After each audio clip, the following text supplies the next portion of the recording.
Olá, meu nome é Mariana Siqueira Campos de Deus, sou R2 de Ginecologia e Obstetrícia do HCUFG e hoje vou ministrar a aula de distopias genitais com orientação do Dr. Gilberto e do Dr. José Miguel. Então, a distopia genital ou prolapso de órgão pélvico é resumida entre um conjunto de sinais e sintomas que vão ser atribuíveis à queda de órgãos pélvicos, em que a gente realizar um tratamento cirúrgico ou não cirúrgico vai trazer alívio de sintomas, restaurar a função e levar a uma melhora na qualidade de vida desses pacientes. Entre os sinais do prolapso de órgãos pélvicos, nós podemos ter então um descenso permanente, parcial ou total dos seguintes órgãos: a parede anterior da vagina, parede posterior da vagina, o útero representado pelo colo uterino, o ápice da vagina, a cúpula, após esterectomia, e o períneo. Entre os sintomas, essas pacientes vão trazer, entre os principais sintomas, uma queixa de bola na vagina, essa sensação de plenitude vaginal, pressão na pelve, apoio, então ela vai realizar uma sustentação manual do prolapso para a melhora dos sintomas e também de digitação, que é uma manobra para auxiliar na evacuação ou na micção com os dedos. Ela vai fazer uma redução com os dedos desse prolapso. 25% da população feminina em geral vai ter prolapso de órgão pélvico, sendo que 50% das mulheres entre 70 e 79 anos já irão apresentar algum tipo de distopia. Nós temos vários fatores de risco, sendo que a etiologia da distopia genital é multifatorial e vai se desenvolver progressivamente ao longo dos anos. O principal fator de risco associado é a gestação e o parto vaginal, sendo em relação ao parto vaginal, especialmente a multiparidade. Trouxe aqui dados de dois estudos de ensaios clínicos randomizados que demonstraram o aumento do risco de distopia genital com parto vaginal, especialmente a multiparidade. Então, esse estudo POST demonstrou um aumento de 1,2%, 1,2 vezes a cada parto vaginal, e o estudo RISC demonstrou um aumento de risco com um parto de 2,8%. Para 2 partos, o odds ratio vai para 4,1 e 3 ou mais partos vaginais, o odds ratio já sobe para 5,3. Outros possíveis fatores associados ao parto estariam a macrosomia, prolongamento do segundo estágio do trabalho de parto, episiotomia, laceração de esfíncter anal, analgesia epidural, parto a forceps e distôcia e o uso de ocitocina. Só que esses outros fatores ainda não têm dados tão estabelecidos em ensaios clínicos. Além disso, a idade e a menopausa são fatores importantes, uma vez que a incidência de prolapso de órgão pélvico vai dobrar a cada década entre 20 a 59 anos. Esse dado também foi trazido pelo estudo POST. Além disso, nós temos, relacionado a isso, alterações relativas a processos fisiológicos e degenerativos e também associadas ao hipoestrogenismo e redução de colágeno. Além disso, entre os outros fatores, nós vamos ter doenças do tecido conectivo, entre elas a síndrome de Marfan e síndrome de Ehlers-Danlos, em que a gente observa uma redução relativa no colágeno do tipo 1 nessas pacientes. História familiar e raça também têm uma importância significativa, sendo que mulheres hispânicas e brancas têm um maior risco de desenvolver prolapso uterino. Isso pode ter a ver com a influência pelo formato da pelve nas mulheres e de diferentes etnias. Então, mulheres negras têm uma tendência a ter maior pelve, a terem mais pelve de formato androide, que pode exercer uma proteção contra o prolapso de órgão pélvico. Outro fator importante é o aumento da pressão intraabdominal. Todo fator que gere um aumento da pressão intraabdominal vai aumentar o risco de prolapso de órgão pélvico, principalmente a obesidade e o sobrepeso. O estudo WHI demonstrou que pacientes obesos têm um aumento de 40% a 75% na incidência de prolapso de órgão pélvico. Além disso, outros fatores seriam levantamento de peso, tosse crônica, DPOC, constipação crônica, atividade laboral e também a abdominoplastia aumentam a pressão intraabdominal e podem estar associadas a um maior risco de distopia genital. Em relação às distopias, nós vamos ter então que a gente vai ter um problema ali nos sistemas de suspensão e de sustentação normais da pelve da mulher. Entre o sistema de suspensão, então, a gente tem que os órgãos que vão estar ligados à adequada suspensão dos órgãos pélvicos são os ligamentos pulvo-vésico-uterinos, ligamentos cardinais e os ligamentos uterossacros. Já no sistema de sustentação, nós teremos o diafragma pélvico e o diafragma urogenital, sendo que o diafragma pélvico vai ser representado pelo músculo elevador do ânus e o músculo isquiococcígeo, e o diafragma urogenital pelos músculos transversos superficiais e profundos do períneo, isquio cavernoso, bulbo cavernoso e os esfíncteres externos uretral e anal. Aqui nós vamos ter uma representação desse sistema de sustentação. Então, do diafragma pélvico, nós temos uma visão interna e externa, aqui com os esfíncteres, também demonstrando os músculos bulbo esponjoso, isquio cavernoso. Então, nós temos essas duas representações. Além disso, nós vamos ter a descrição dos níveis de Delancey, que foram descritos em 1992, que descreveram esses níveis de sustentação e de suspensão.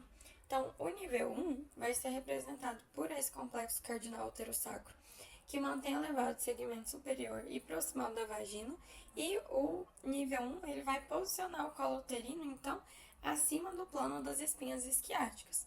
As anormalidades no nível 1 estão associadas principalmente ao prolapso apical e à enterocele.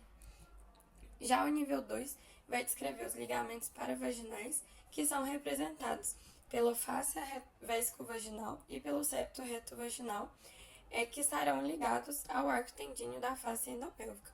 Então, ele representa todo esse tecido conectivo ligado ao arco tendíneo da face endopélvica, na parede anterior, posterior e lateral da vagina.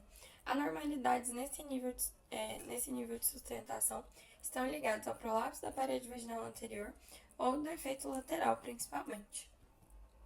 O nível 3 de Delancey vai descrever, então, o corpo perineal, os músculos perineais superficiais e profundos e o tecido conectivo, que vai descrever a membrana perineal.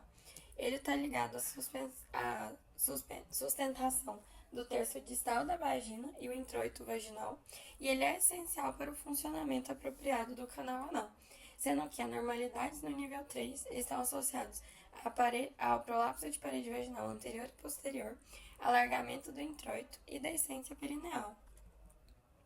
Aqui, então, nós temos 5 fotos que vão demonstrar vão ilustrar a nossa descrição da quantificação do prolapso do órgão pélvico, que é realizado pelo POPQ, que é um mecanismo de quantificação do prolapso. Então, aqui nós temos a anatomia normal da pelve feminina. Nessa foto B, vai mostrar um prolapso da parede anterior da vagina. Na foto C, nós temos um prolapso da parede posterior.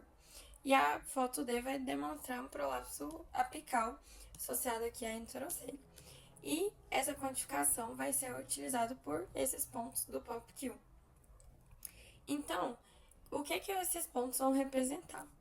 O ponto AA, ele demonstra um ponto localizado na linha média, na parede vaginal anterior, 3 centímetros acima do meato uretral externo.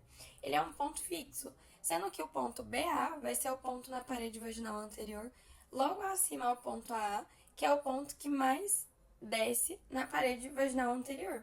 Se a gente não tem distopia, o ponto AA e o ponto BA são coincidentes, igual demonstrado aqui nessa foto. Já o ponto AP e BP vão ser relativos à parede posterior, da mesma forma que o ponto AA e o ponto BA. Então, o ponto AP ele é fixo, 3 centímetros acima do introito vaginal, da linha das carúnculas, e o ponto BP é o ponto da parede posterior que mais desce, o ponto de maior prolapso da parede posterior. O ponto C, ele é o ponto mais distal do colo uterino ou da cúpula vaginal, e ele vai representar esse ponto mais distal aqui nessa foto, está demonstrando, e na outra também. E ele vai ser relativo ao colo ou à cúpula. Já o ponto D, ele é um ponto localizado no fórnice posterior da vagina. Em pacientes que são esterectomizadas, esse ponto vai ser omitido na representação, certo? Além disso, nós temos a medida HG, que é a medida do hiato genital, que vai ser a medida da linha média do ósseo uretral externo até a carúncula himenal posterior. Aqui nós temos a representação dela, que vai demonstrar o hiato genital. E o corpo perineal é a medida da carúncula himenal posterior até o ponto médio do orifício anal. Então, o HG é do ósseo uretral até a carúncula himenal posterior e o CP ele é da carúncula himenal posterior até o ósseo anal. E o comprimento vaginal total, aqui representado pelo TVL, que está em inglês, né? Representa a medida do ponto mais profundo da vagina, realizada sem esforço, até a carúncula himenal. Aqui nós temos algumas fotos descrevendo isso também. Então, essa aqui é numa paciente normal. Então, nós temos o ponto AA e o BA coincidente, AP e BP coincidentes também. O ponto C representado no colo uterino e o ponto D no fórnice vaginal posterior. E teríamos a medida do comprimento vaginal total aqui do anel himenal até o fundo da vagina. E aqui nós temos duas fotos em que demonstra distopia genital. Então aqui, nessas fotos, o ponto BA e o ponto A deixam de ser, eles passam a ser não coincidentes, assim como o ponto AP e o ponto BP também. E aí nós vamos estadiar esse prolapso genital, classificando em estágios 1, 2, 3 e 4, sendo que o estágio 0 seria paciente que não tem prolapso. O estágio 1, nós temos que o prolapso vai atingir no máximo posição -1, então -1 centímetro da carúncula himenal. Tudo que tiver no negativo está acima da carúncula e o no positivo é que está passando a carúncula externamente. O estágio 2 vai se situar entre -1 e mais 1 centímetro. O estágio 3 vai se situar entre mais 1 centímetro da carúncula himenal e o valor do comprimento vaginal total, menos 2 centímetros. Essa é um pouquinho mais difícil da gente imaginar dessa forma, né?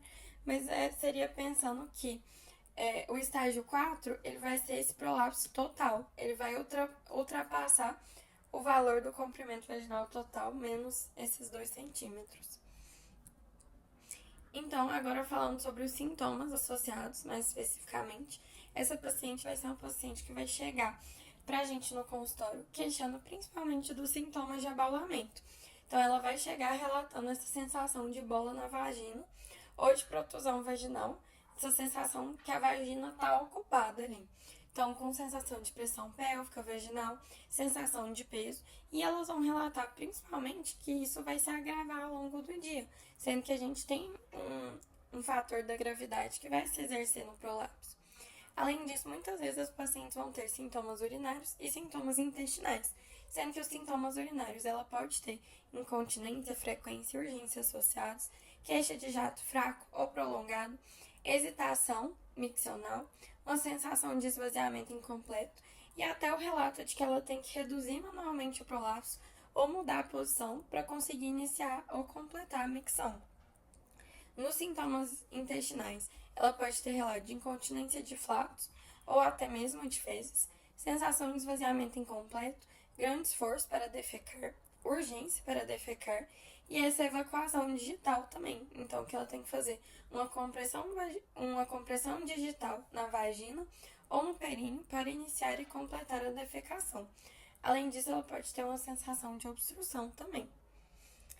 Além desses sintomas, os pacientes podem queixar de distúrbios sexuais e também de dor, sendo que nos distúrbios sexuais ela pode ter uma queixa de dispareunia, redução de lubrificação, sensibilidade e de excitação sexual ou orgasmo, além de relato de flatos vaginais durante a relação sexual. Dor na vagina, bexiga ou no reto, além de dor pélvica e de uma dor lombar baixa. Aqui eu só trouxe para exemplificar um questionário demonstrando um questionário específico para avaliação de qualidade de vida em pacientes com distopias genitais, porque uma das principais queixas dessas pacientes que elas vão chegar relatando é que ela tem um prejuízo significativo na qualidade de vida com a distopia genital, afetando inclusive em ansiedade, depressão, associado a uma sensação de que ela vai ter uma limitação das atividades de vida, ela vai ter uma hesitação em sair de casa devido ao prolapso, certo? No exame físico, então, aqui eu trouxe uma descrição do exame físico. Então, a gente vai solicitar que essa paciente realize a manobra de valsalva antes da gente fazer a colocação do espéculo. Se ela não conseguir realizar a manobra de valsalva, a gente vai pedir para a paciente tossir. Então, a gente vai avaliar inicialmente apenas estaticamente, sem a gente colocar os dedos ou os espéculos, para avaliar se com a valsalva a protrusão vai ultrapassar o ímã, se tem um prolapso apenas anterior, posterior ou se é um prolapso apical. E a gente também vai avaliar se o hiato genital está significativamente alargado e se esse alargamento aumenta com o aumento da pressão intraabdominal. Então, no exame vaginal, a gente vai avaliar aquelas medidas do POPQ que eu falei anteriormente. A gente pode medir isso com o esterômetro, com os dedos ou com a régua graduada. Então, a gente vai avaliar, primeiramente, o hiato genital e o corpo perineal durante a manobra de valsalva. O comprimento vaginal total a gente não costuma avaliar na prática diária, mas se for para ser avaliado, deve ser feito com essa medida de esterômetro ou uma régua graduada, anotando o tamanho do ápice vaginal até a sua distância até o ímã. A gente vai avaliar os pontos C e D com espéculo bivalve, então a gente coloca o espéculo na paciente e vai retirando lentamente para avaliar a descida do ápice. E a gente vai usar os dedos ou o afastador vaginal para visualizar a parede anterior e medir os pontos AA, e depois a gente vai virar 180 graus esse espéculo ou os dedos para a parede anterior para fazer a avaliação dos pontos AP e BP. Agora eu continuo falando da parede posterior. Falando da parede vaginal anterior, a gente tem que caracterizar a normalidade, se é um defeito na sustentação lateral ou um defeito na parede vaginal anterior mesmo. Então, a gente consegue observar isso. Isso pode ser auxiliado pelo pinçamento do colo uterino com um POSI, mas a gente vai observar se os sulcos vaginais laterais estiverem soltos com pregas vaginais presentes, isso pode ser sugestivo para a gente de uma malformação paravaginal ou um defeito lateral. Isso só vai ser observado e confirmado 100% na cirurgia, quando a gente faz a dissecção desses planos e a gente observa que a gente vai cair direto na gordura e não na face. O abaulamento central com perda das pregas vaginais é sugestivo de uma malformação na linha média ou central, como visto aqui. Então, aqui a sustentação lateral está normal, que a gente observa pelo posicionamento normal dos sulcos vaginais. Já essa outra foto demonstra, então, que os sulcos vaginais laterais estão soltos, mas tem as pregas vaginais aqui presentes, demonstrando que essa sustentação lateral para o vaginal não está adequada. Esse defeito também pode ser proximal ou distal, e aí a gente observa pela perda de sustentação devido a um deslocamento entre o segmento apical da parede vaginal anterior e o ápice, que é sugestivo de uma malformação transversa ali. Nessa avaliação da parede vaginal anterior, a gente também pode fazer a avaliação da hipermobilidade uretral com o exame do cotonete, sendo sempre importante destacar que a gente tem que fazer a avaliação de incontinência com a propedêutica urinária dessa paciente. Retornando agora para a avaliação da parede posterior, a gente também vai fazer a avaliação dos músculos do assoalho pélvico, avaliando o tônus em repouso e com contração. Então, a gente vai solicitar que a paciente realize uma contração dos nossos dedos com a vagina, depois de você ter inserido 2 dedos de 3 a 4 centímetros e fazer essa avaliação do tônus dos músculos do assoalho pélvico. Aqui eu trouxe uma foto de defeito apical também, só para destacar que a enterocele só vai ser diagnosticada definitivamente quando a gente observar o peristaltismo pela parede vaginal, sendo que uma avaliação em pé pode auxiliar, principalmente por aqueles fatores da gravidade. Falando agora sobre o manejo, então, no manejo conservador, nós vamos ter principalmente os exercícios do assoalho pélvico e os pessários. É importante destacar, então, que a gente vai determinar se o manejo dessa paciente vai ser cirúrgico ou conservador pelas condições clínicas da paciente. Isso envolve desde idade, comorbidades, se essa paciente tem condições de realizar um procedimento cirúrgico. É importante destacar que para prolapsos estágio 3 e 4 para frente, o tratamento definitivo seria apenas cirúrgico. O tratamento definitivo do prolapso é uma correção cirúrgica, mas isso vai depender das condições da paciente. Em relação aos exercícios do prolapso, aos exercícios do assoalho pélvico, eles vão ser efetivos em pacientes com prolapso estágio 1 e 2, sendo que ele pode levar uma redução de 1 a 2 centímetros do prolapso. E aqui nós temos destaque para os exercícios de Kegel. Então, que a gente vai orientar essa paciente a realizar contrações do músculo do assoalho pélvico. E aqui eu trouxe uma foto demonstrando que essa paciente pode fazer isso ao longo do dia, se ela estiver sentada no trabalho. Então, no nosso ambulatório, geralmente a gente orienta a paciente a fazer 100 a 200 contrações por dia. A gente vai orientá-la a contrair os músculos do assoalho pélvico, contrair a vagina durante 5 segundos, relaxar durante 10 segundos, e ela vai fazer isso 100 a 200 vezes por dia. A estrogenização, ela pode estar associada no tratamento das mulheres, especialmente pós-menopausa, pensando em um aumento ali, uma melhora do trofismo e do colágeno na vagina, mas que isso não tem tantos estudos falando que a estrogenização por si só ajudaria a melhorar o prolapso. Ela só é algo que vai ser feito de forma concomitante para esses pacientes. E os pessários são aparelhos de silicone de diferentes tamanhos e formatos que vão fornecer um apoio para os órgãos pélvicos. Eles geralmente são utilizados em pacientes que não têm condições clínicas para cirurgias, podendo ser utilizados em qualquer estágio, sendo que nós devemos ter cuidados específicos com os prolapsos relacionados a desconforto e infecção para essas pacientes. Elas têm que ter um cuidado específico de higienização com esses pessários também. Falando agora sobre o tratamento cirúrgico, nós vamos ter os procedimentos obliterativos e os procedimentos restaurativos. Isso também vai... A escolha do procedimento vai depender das condições clínicas e cirúrgicas dessas pacientes, idade, comorbidades, se a paciente vai continuar tendo relação sexual, se ela tem desejo de manter relações sexuais, ou naquelas pacientes mais idosas com múltiplas comorbidades, a gente pode optar pelos procedimentos obliterativos, e a escolha de cada um desses procedimentos vai depender principalmente da experiência do cirurgião e de outros fatores que eu vou destacar mais à frente. Então, os procedimentos obliterativos geralmente são realizados naquelas pacientes idosas que já não têm mais parceiro sexual ou não têm desejo por manter atividade sexual, que têm múltiplas comorbidades em que outras cirurgias seriam de maior morbidade para essas pacientes. Então, a colpoclase parcial de Lefort, ela vai representar uma obliteração da vagina pela aproximação das paredes anterior e posterior da vagina. São essas 6 fotos aqui do lado.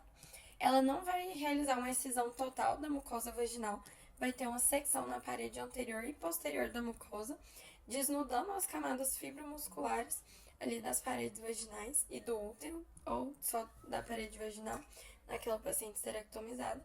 E a gente vai ter um fechamento do arco vaginal, realizando sutura nessas camadas fibromusculares. Já a colpoclase completa, ela é feita em pacientes já submetidas à esterectomia. A gente vai excisar toda a parede vaginal da paciente e aproximar as camadas fibromusculares anterior e posterior, realizando um fechamento efetivo do tubo vaginal através de suturas. A colporrafia anterior vai ser o procedimento de escolha no reparo de prolapso da parede vaginal anterior e também a cirurgia a ser realizada no defeito lateral. Então, nessas pacientes, a gente vai realizar uma dissecção da parede vaginal anterior e fazer uma aplicatura da face vesco-vaginal na linha média, ou se a paciente tiver defeito lateral, a gente vai cair na gordura e precisar fazer uma fixação dessa face ao arco tendíneo da face endopélvica dessas pacientes, tendo que aumentar o plano de dissecção. Depois, a gente realiza uma excisão da mucosa excedente e tem um fechamento, a correção desse defeito, que pode ser sítio específico ou só na linha média. Aqui era uma foto demonstrando um prolapso importante e aqui um prolapso de parede anterior com defeito lateral. E aqui, após a aplicatura, a gente só tem a demonstração dos excessos de mucosa e não dá pra ver porque já foi corrigida o defeito da face, o defeito lateral. E aqui a gente tem as aplicaturas medialmente também. A colporrafia posterior é o procedimento de escolha no reparo de prolapso da parede vaginal posterior, usualmente referido como retocele, né? Então, a gente vai fazer um reforço na face retovaginal, prevenindo que tenha esse prolapso do reto para o lúmen vaginal e esse prolapso da parede vaginal posterior. Usualmente, as pacientes que têm retocele pode ter uma rotura perineal associada e a perineorrafia vai ser frequentemente realizada em conjunto. Esse defeito pode ser medial, lateral também, ou transverso, e a gente vai auxiliar essa identificação por meio de um toque retal, também pra gente, sempre importante depois realizar um toque retal para garantir que a parede colônica não foi lesada nesse procedimento. Aqui, então, tem uma foto de uma correção de defeito anterior, posterior e também da rotura perineal desse paciente com a perineorrafia, que a gente tem uma demonstração do alargamento do hiato genital com defeito de parede vaginal anterior e posterior. Em relação aos procedimentos associados ao prolapso apical, nós vamos ter que, usualmente, naquelas pacientes que têm útero, a gente vai ter a realização da esterectomia via vaginal com a suspensão da cúpula vaginal ligada aos ligamentos uterossacros. Esse é o procedimento mais utilizado, principalmente por maior experiência dos cirurgiões, tanto pelo fato de que a gente vai estar se utilizando de um tecido nativo original da paciente, que são os ligamentos uterossacros, que são as estruturas que usualmente já fariam essa sustentação do ápice vaginal. Ele é um procedimento eficaz em mulheres com prolapso sintomático da cúpula e também para reparo de enterocele apical naquelas pacientes que já seriam esterectomizadas.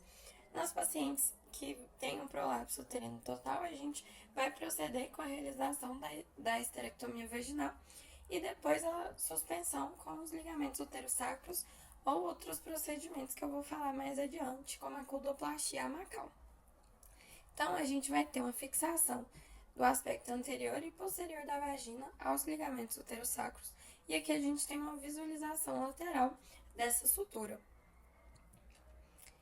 Além disso, via vaginal, para aquelas pacientes que têm uma realização de esterectomia vaginal, a gente usualmente vai fazer uma ligação da cúpula ao ligamento uterossacro, que ele é bem definido, naqueles que estão bem definidos, e eles vão ser uma abordagem de escolha nessa paciente submetida à esterectomia abdominal. E a gente vai ligar, então, os ligamentos uterossacros à parede vaginal anterior e posterior na cúpula, resolvendo enteroceles também.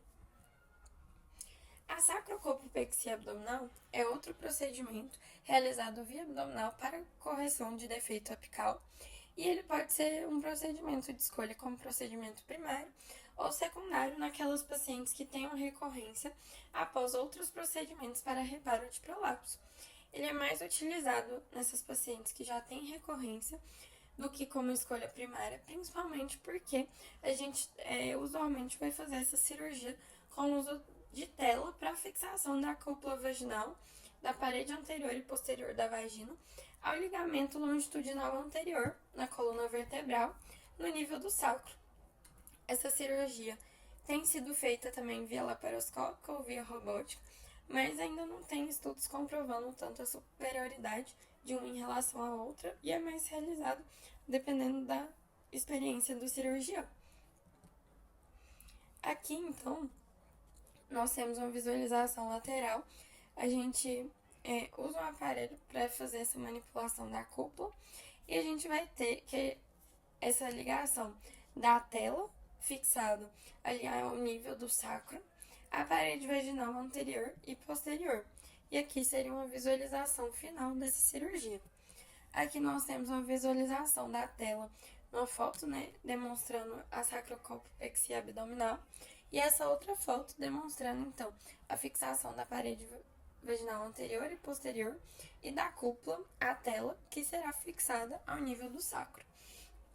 Essa cirurgia tem uns riscos associados principalmente à tela, que é um material sintético. Usualmente a gente faz a utilização do material sintético. Além disso, nós podemos ter a fixação do ligamento sacroespinhoso, que é uma abordagem via vaginal, em que a gente vai ter o acesso ao ligamento sacroespinhoso pelo espaço pararetal e a gente vai ter uma ligadura da cúpula vaginal ao ligamento sacroespinhoso, se utilizando de fios não absorvíveis.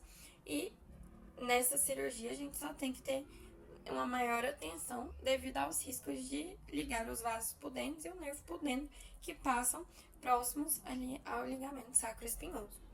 A colpoplastia amacal é outra abordagem também que pode ser feita ali já na esterectomia da paciente, que durante a esterectomia via vaginal a gente vai ter o fechamento do fundo de saco, fazendo um reforço da cúpula vaginal posterior, visando prevenir a enterocele.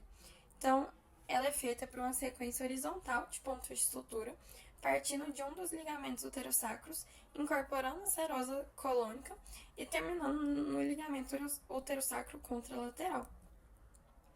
Além disso, na cirurgia mais conservadora, nós temos a cirurgia de Manchester, ou de Donald Fothergill, que é uma cirurgia realizada naquelas pacientes que têm desejo gestacional ou que têm um desejo de preservação do útero. Então, ela é feita naquelas pacientes que têm prolapso e são nuligestas. Nela, a gente vai ter uma amputação do colo, seguido, então, de um encurtamento dos ligamentos cardinais e a reinserção cruzada desses ligamentos o mais alto possível na porção anterior do colo uterino. Outra coisa importante para destacar é que essas pacientes com prolapso de órgão pélvico muitas vezes vão ter uma incontinência urinária ao esforço associada. Como eu falei antes durante o exame físico, é muito importante a gente identificá-la e tratá-la se ela estiver presente. Aqui tem 3 fotos do sling transobturatório, do sling retropúbico e da cirurgia de Burch. Aqui, então, nós temos um resuminho do segmento das distopias genitais. Então, a gente vai identificar a distopia pela anamnese, exame físico. A gente vai fazer a classificação de POPQ, identificar se essa paciente tem incontinência urinária aos esforços associada. E a gente vai definir a abordagem a depender se a gente tem um defeito anterior, posterior ou apical. Defeito anterior, que pode ser chamado de cistocele ou uretrocele, vai ser corrigido atualmente com a colporrafia anterior, sendo que a gente deve corrigir defeito lateral se presente e pode associar o sling, se necessário, naquela paciente que tem incontinência urinária aos esforços já recidivada ou nos graus 2 e 3. Paciente com defeito posterior, que seria a retocele ou a rotura perineal, que é esse ato genital alargado, a gente vai fazer a colporrafia posterior com ou sem a colpoperineoplastia. E naquelas pacientes com defeito apical, então a gente vai ter esterectomia vaginal, se essa paciente tiver um prolapso uterino e ainda não foi esterectomizada, com a fixação da cúpula nos ligamentos uterossacros ou no sacro espinhoso, via vaginal, ou com a colposacrofixação via abdominal. E pode ter a correção da enterocele com a colpoplastia macão. Agora, só falando rapidamente sobre o artigo que eu trouxe, o nome do artigo é Characteristics Associated with Composite Surgical Failure Over 5 Years of Women in a Randomized Trial of Sacrospinous Hysteropexy with Graft versus Vaginal Hysterectomy with Uterosacral Ligament Suspension. É um artigo de Richter et al., publicado no American Journal of Obstetrics and Gynecology de 2023. Então, o artigo vai trazer características associadas à falha terapêutica em mulheres 5 anos após um estudo randomizado, um ensaio clínico randomizado, em que se comparou a esteropexia ao ligamento sacroespinhoso com retalho, a esterectomia vaginal com fixação aos ligamentos uterosacros. Então, o artigo reforça pra gente que o ápice vaginal é considerado a chave para o suporte dos órgãos pélvicos, sendo que quando a gente tem a perda no suporte no ápice vaginal, geralmente as mulheres vão ter prolapsos sintomáticos que vão se estender além do ímen, sendo que o suporte adequado no ápice vai ser uma parte essencial para a boa durabilidade do reparo cirúrgico nessas mulheres com prolapso mais avançado. Diversos trials já foram desenvolvidos para tentar avaliar as diferenças entre os diversos procedimentos cirúrgicos, sendo que também é importante destacar que eles tentaram identificar os fatores de risco modificáveis associados à recorrência no prolapso de órgãos pélvicos. Então, a metodologia desse artigo foi fazer uma análise secundária dos dados de um trial que tinha randomizado pacientes para a realização de esterectomia vaginal com suspensão do ligamento uterosacro ou aquelas que fizeram a sacrohisteropexia com uso de tela, isso após 5 anos do procedimento. Eles definiram como falhas cirúrgicas mulheres que precisaram de retratamento do prolapso, tiveram recorrência do prolapso para além do ímen ou mantinham sintomas expressivos do prolapso vaginal. Além disso, eles avaliaram então fatores sociais e demográficos que estariam relacionados à falha terapêutica.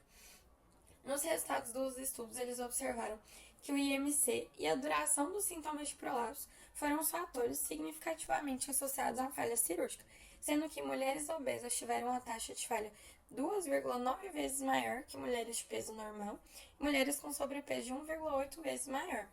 E, além disso, a taxa de falha foi 3 vezes maior naquelas mulheres que já tinham sintomas de prolapso há mais de 5 anos, em comparação àquelas mulheres com sintomas há 5 anos ou menos.